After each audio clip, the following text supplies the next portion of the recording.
韩国政坛无平静，国会放调讲要逐礼拜发动弹劾，一直到总统尹锡悦落台为止。执政党宣布讲交予国务总理代理国政，引起质疑。有学者认为，总理长期代理国政恐惊会违反宪政，而且调野对下嘛引起社会对立，甚至会冲击到韩国经济。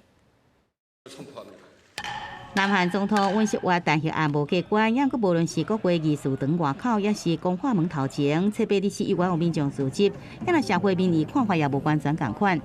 좀 화가 많이 났어요. 예? 화가 좀 많이 났어요.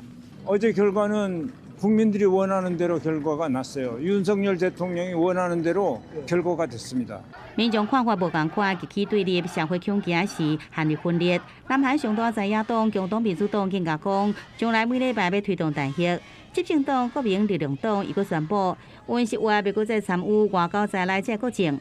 学者分析，南韩调野这做法，或者政局变加更加不稳定。 过去也不曾出现这样的一个状况，就是，这总统几乎是被圈禁。我也并不认为，就是说，韩东勋他可以用这个宪法让这个国务总理这长期的这个代理，会容易再引起另外一个宪政的这个问题。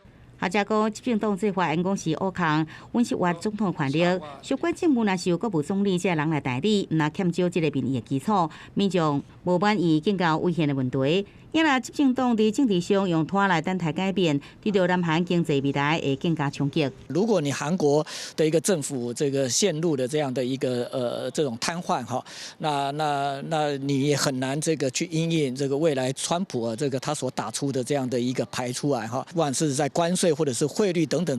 一场戒严风波过了后，对社会、政治甲经济拢引发负面的效应。学者提醒，调野强强若是无解决，互社会陷入不安、无稳定，尾后付出代价，也是南韩的民众。记者宋报道。